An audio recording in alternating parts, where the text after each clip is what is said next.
এমন কোন গুনাহ কি আছে যা আল্লাহ তাআলা মাফ করবেন না? এমন কোন গুনাহ কি আছে যে আল্লাহ তাআলা মাফ করবেন না কখনো? এমন কোন গুনাহ আছে না নাই?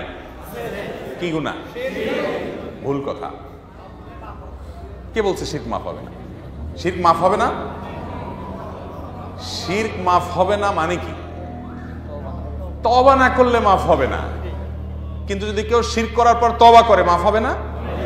এবার ঠিক আছে, এক কথা ওইভাবে বলে দিলে অনেক লোক শিরকে আক্রান্ত হয়ে চিন্তা করে তাহলে আমার তো আর মাফ হবে না, তো আমি করতেই থাকি, আর কি করবো। এরকম না। আল্লাহ তাআলা কোরআনে বলেছেন ইন্নাল্লাহা লা ইয়াগফিরু আন ইউশরাকা বিহি, আল্লাহর সঙ্গে শিরক করা হলে সেটা মাফ করা হবে না। ওয়া ইয়াগফিরু মা দুনা যালিকা লিমান ইয়াশা, শিরক ছাড়া অন্য আল্লাহ যাকে ইচ্ছে তাকে মাফ করবেন। এটা কখনকার কথা? এটা হলো কিয়ামতের ময়দানের কথা, যে দুনিয়া থেকে তওবা ছাড়া চলে গেছে, শিরক করতে করতে ওই অবস্থায় মৃত্যু হয়ে গেছে, মুশরিক অবস্থায়, এখন আর তওবার কোনো ওয়ে নাই, সব বন্ধ হয়ে গেছে। এখন আল্লাহ চাইলে তাকে মাফ করতেও পারেন, চাইলে পাকড়াও করতে পারেন।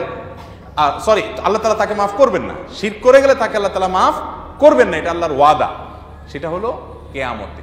তো দুনিয়াতে জীবদ্দশাতে আপনি যত পাপ করেন, এমন কোন পাপ নাই যে পাপ করার পর লজ্জিত হয়ে, অনুতপ্ত হয়ে, ক্ষমা চেয়ে ফিরে আসলে আর কখনো করবো না, আল্লাহর সাথে কথা দিলে আল্লাহ তাআলা মাফ করবেন না, এমন কোন পাপ নাই।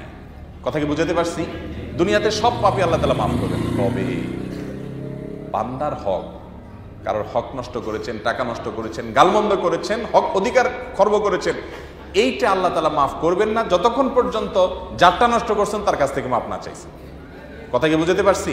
তিনি মাফ করবেন, তারপরে আবার আল্লাহর কাছেও মাফ চাইতে হবে। আল্লাহ, তোমারও তো হুকুম নষ্ট হয়েছে, তোমার বান্দার ক্ষতি করছি, এই জন্য আল্লাহর কাছেও মাফ চাইবেন। তখন আল্লাহ কি করবেন? মাফ করবেন। তবে এক কথা, দুনিয়াতে এই পাপ করলে আর কোনো রাস্তা নাই, এরকম কোনো পাপ দুনিয়াতে, হ্যাঁ, আখেরাতে যায় শিরিক করে গেলে সেটা আল্লাহ মাফ করবে।